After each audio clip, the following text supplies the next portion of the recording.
Resolution for 2023. Maligayang Pasko o veterano ko, Travis Kapatiran.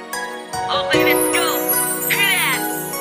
Kakaiba talaga ang sayang dala-dala ng araw ng Kapaskuhan. Para sa isa't isa, biruin mo, mga tao ay nagiging abala. Yung iba naman sa atin ay dumidiskarte na upang kahit na papano makaipon pa ng pera, pambili ng mga bagay na siyang magpapasaya sa bawat membro ng pamilya. Maging ina, anak, okay lang kahit ma-short, basta mabigyan lahat. Ganyan ang Pilipino, lagi mang kinakapos, ay handa pa rin gumastos at tumulong ng taos sa kapwa nating higit na mas nangangailangan. Hindi na balik kung ang sweldo man ay mabawasan, wala na ngang masihigit pa o mas mahalaga. Ang importante ay kung ano ang ating nagawa sa araw ng Pasko. Naway lahat ay maligaya at sa susunod pa na taon huwag tayong magsasawa. Sama-sama nating ipagdiwang ang pagdating ng araw ng Kapaskuhan.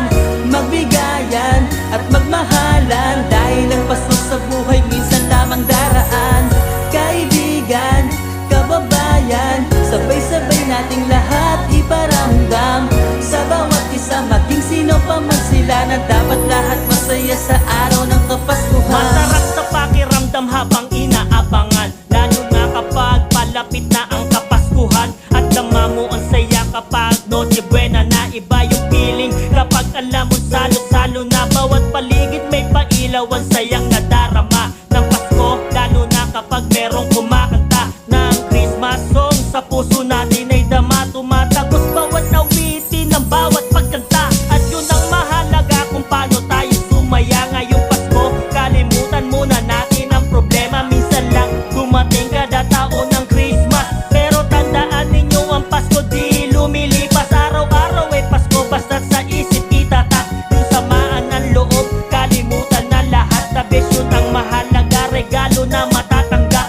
Lagi lang magpangiti, yun na sa atin ay sapat ngayong Pasko. Sama-sama nating ipagdiwang ang pagdating ng araw ng Kapaskuhan. Magbigayan at magmahalan dahil ang Pasko sa buhay minsan lamang daraan.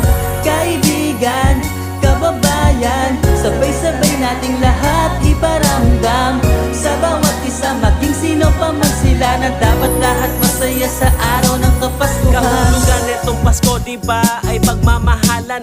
Isang tabi na muna ang galit at kalungkutan. Mahirap o mayaman, bata man o matanda, ipagdiwang ang Pasko dahil yun ang mahalaga. Kalimutan ang problema at isipin nyo palagi na maghari ang pag-ibig na sa puso manatili. Disyembre 25, kaarawan ni Jesus, kaya Pasko sa Pilipinas masayang idinaraos. Tradisyon ng Pilipino pagsapit ng Noche Buena, handa ang simple lamang, importante sama-sama ang pamilya na dating magkalayo, na kumpleto sa bahay na barong-barong, masaganang salo-salong kumakain sa hapag kahit handaan di magato. Para sa akin yun ang pinaka magandang regalong natanggap sa itaas, kaya marami pong salamat. Maligayang Pasko at kapayapaan sa lahat. Sama-sama nating ipagdiwang ang pagdating ng araw ng Kapaskuhan. Magbigayan at magmahalan dahil ang Pasko sa buhay minsan lamang daraan. Kaibigan, kababayan, sabay-sabay nating lahat iparamdam sa bawat isa, maging sino pa man sila, na dapat lahat masaya sa araw ng Kapaskuhan. Sama-sama nating ipagdiwang ang pagdating ng araw